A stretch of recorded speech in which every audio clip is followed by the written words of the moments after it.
அந்நிய பொருட்களை விலக்கி இந்திய தயாரிப்புகளை மக்கள் பயன்படுத்த வேண்டும் என ஈரோடில் நடைபெற்ற மாநில பயிலரங்கத்தில் முன்னாள் மத்திய அமைச்சர் தகுவதி புரந்தேஸ்வரி அறிவுறுத்தினார். ஈரோடு தெற்கு மாவட்ட தலைவர் எம். செந்தில் தலைமையில் பாஜக மொடக்குறிச்சி சட்டமன்ற உறுப்பினர் மருத்துவர் சரஸ்வதி முன்னிலையில் நடைபெற்ற இந்த பயிலரங்கத்தில் ராஜமுந்திரி தொகுதி நாடாளுமன்ற உறுப்பினர் தகுவதி புரந்தேஸ்வரி மற்றும் மாநில பொதுச் செயலாளர் பி. முருகானந்தம் ஆகியோர் சிறப்பு விருந்தினர்களாக கலந்து கொண்டு பல்வேறு ஆலோசனைகளை வழங்கினர். கோவை மாவட்டம் வால்பாறையில் தங்கும் விடுதி உரிமையாளர்கள் குழுவுடன் வால்பாறை காவல் ஆய்வாளர் ராமச்சந்திரன் ஆலோசனை கூட்டம் நடத்தினார். சுமார் 100க்கும் மேற்பட்ட தங்கும் விடுதி உரிமையாளர்கள் கலந்து கொண்டு பயனடைந்த நிலையில் சமூக விரோத செயலுக்காக யாராவது தங்களது விடுதியில் தங்கினால் உடனடியாக காவல்துறைக்கு தகவல் தெரிவிக்க வேண்டும் என்று, தாங்கள் விடுதிக்கு வரும் சுற்றுலா பயணிகளின் வாகனங்களை நிறுத்துவதற்கு பார்க்கிங் கண்டிப்பாக இருக்க வேண்டும் உள்ளிட்ட பல்வேறு அறிவுரைகளை வழங்கினார். வடகிழக்கு பருவமழை தொடங்க உள்ள நிலையில் வெள்ள பாதிப்புகளிலிருந்து பொதுமக்களை பாதுகாப்பதற்கான முன்னெச்சரிக்கை ஒத்திகை கோவை, சூலூர், சின்னக்குளம் பகுதியில் நடைபெற்றது. திடீர் வெள்ளத்தில் சிக்கிக் கொண்டவர்களை எப்படி மீட்பது, குளத்தில் சிக்கிக் கொண்டவர்களை காப்பாற்றுவது எப்படி என்பது போன்ற பயிற்சிகள் நேரடியாக செய்து காண்பிக்கப்பட்ட நிலையில் சுற்றுவட்டார மக்கள் கலந்து கொண்டு பயனடைந்தனர். செங்கல்பட்டு மாவட்டத்தில் செங்கல்பட்டு நகரம், சிங்கப்பெருமாள் கோயில், மறைமலை நகர், கூடுவாஞ்சேரி, திருப்போரூர், திருக்கழுக்குன்றம் மற்றும் அதன் சுற்றுவட்டார கிராம பகுதிகளில் இடி, மின்னல் மற்றும் காற்றுடன் கூடிய கனமழை பெய்தது. காற்றுடன் கூடிய கனமழையின் காரணமாக கிராமப்புற பகுதியில் மின்சாரம் தடைப்பட்டதால் மக்கள் அவதியுற்றனர். செங்கல்பட்டு மாவட்டம் கோவளம் கடற்கரையில் தமிழக சுற்றுலாத்துறை சார்பில் 4 நாட்கள் நடைபெறும் கோவளம் கிளாசிக் 2025 நீர் சாகச விளையாட்டுப் போட்டி நேற்று தொடங்கியது. தமிழ்நாடு சர்பிங் அசோசியேஷன் தலைவர் சித்தார்த், செங்கல்பட்டு மாவட்ட சார் ஆட்சியர் மாலதிகளன் ஆகியோர் முன்னதாக போட்டியை கொடியசைத்து துவக்கி வைத்தனர். சென்னை புறநகர் பகுதியான தாம்பரம், குரோம்பேட்டை, பல்லாவரம், பெருங்களத்தூர் உள்ளிட்ட இடங்களில் கனமழை பெய்த நிலையில் தாம்பரம் அருகே பெருங்களத்தூர் ஜிஎஸ்டி சாலையில் கடும் போக்குவரத்து நெரிசல் ஏற்பட்டது. தொடர்ந்து பெய்த மழையாலும் இரும்புலியூரில் பால சர்வை சாலை பணியால் கடும் நெரிசல் ஏற்பட்டுள்ளதாக தெரிவிக்கும் வாகன ஓட்டிகள் உரிய நடவடிக்கை எடுக்க வேண்டி கோரிக்கை விடுத்தனர். சென்னை மற்றும் சுற்றுவட்டார பகுதிகளில் பெய்த மழை காரணமாக விமானங்கள் தரையிறங்குவதில் தாமதம் ஏற்பட்டது. மேலும் தூத்துக்குடி, டெல்லி, விஜயவாடா, ஸ்ரீரடி உள்ளிட்ட பகுதியிலிருந்து சென்னை வரக்கூடிய விமானங்களும் தாமதமாக வந்து சேர்ந்தது. திருவள்ளூர் அருகே அண்ணன் மகளான 14 வயது சிறுமியை பாலியல் வன்கொடுமை செய்த வழக்கில் சித்தப்பாவுக்கு 35 ஆண்டுகள் கடுங்காவல் தண்டனை விதித்து சிறப்பு போக்சோ நீதிமன்றம் தீர்ப்பு வழங்கியுள்ளது. மேலும் ரூபாய் 40,000 அபராதம் விதித்ததோடு சிறுமியின் பாதுகாவலருக்கு ரூபாய் 5 லட்சம் இழப்பீடு வழங்கவும் அரசுக்கு நீதிபதி பரிந்துரை செய்த நிலையில் தீர்ப்புக்கு பின் குற்றவாளி வினோத் என்பவர் புழல் மத்திய சிறைக்கு கொண்டு சென்று அடைக்கப்பட்டார்.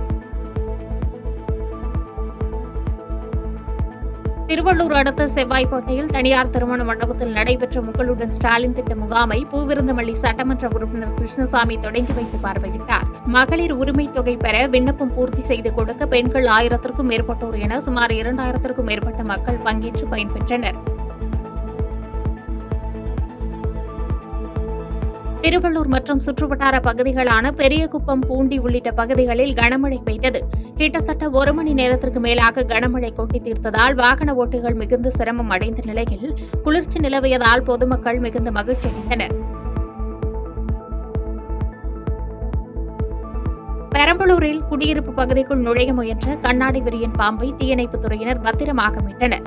பிடிப்பட்ட பாம்பு 5 அடி நீளம் கொண்டது என தெரியவந்த நிலையில் அடர்ந்த வனப்பகுதிக்குள் கொண்டுவிடும் பணியில் தீயணைப்புத் துறையினர் ஈடுபட்டனர். விழுப்புரம், கோலியனூர், வளவனூர், விக்கிரவாண்டி, கண்டமங்கலம் உள்ளிட்ட பல்வேறு இடங்களில் 2 மணி நேரத்திற்கு மேலாக பெய்த கனமழை காரணமாக விழுப்புரம் புதிய பேருந்து நிலையத்தில் மழைநீர் குளம் போல் தேங்கியது.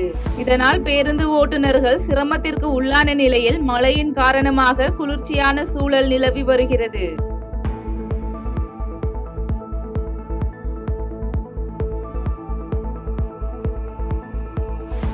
கடலூர் மாவட்டம் அம்மன்குப்பம் கிராமத்தில் தொப்பச்சி அம்மன் கோயிலில் பூட்டை உடைத்து நகை, பணம் ஆகியவற்றை திருடிய மர்ம நபர்களால் பரபரப்பு ஏற்பட்டுள்ளது.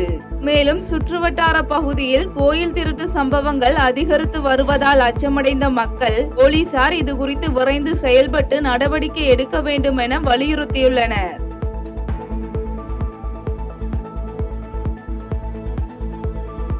கிருஷ்ணகிரி மாவட்டம் ஊத்தங்கரை காவல் நிலையத்தில் காவல் ஆய்வாளர் முருகன், உதவி ஆய்வாளர் மோகன் மற்றும் காவல் உதவி ஆய்வாளர் வெங்கடாச்சலம் ஆகியோர் முன்னிலையில் திருடு போன 3 லட்சம் ரூபாய் மதிப்பிலான செல்போன்கள் மீட்கப்பட்டு உரியவர்களிடம் ஒப்படைக்கப்பட்டது. இதனையடுத்து ஊத்தங்கரை காவல் நிலைய போலீசாரின் நடவடிக்கைக்கு பொதுமக்கள் பாராட்டு தெரிவித்துள்ளனர்.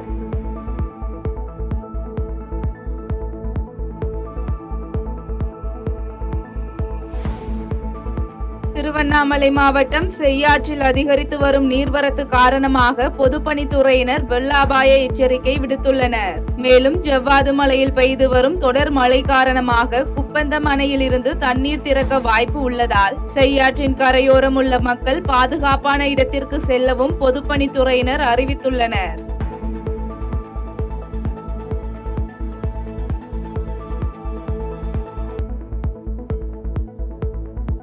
தூத்துக்குடி மாவட்டம் கோவில்பட்டியில் பழைய ஓய்வூதிய திட்டத்தை அமல்படுத்த கோரி பட்டதாரி ஆசிரியர் கழகத்தின் சார்பில் ஆர்ப்பாட்டம் நடைபெற்றது.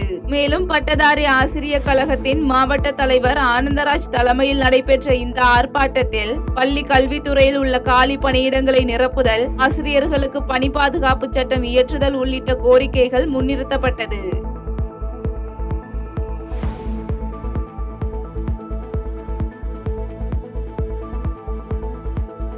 செய்திகளை உடனுக்குடன் தெரிந்து கொள்ள கீழ்கண்ட கேபிள் மற்றும் டிடிஎச் நெட்வொர்க்குகளில் எம்நாடு செய்தி தொலைக்காட்சியை காணுங்கள். பாதகம் செய்பவரை கண்டால் நாம் பயம் கொள்ளலாகாது பாப்பா.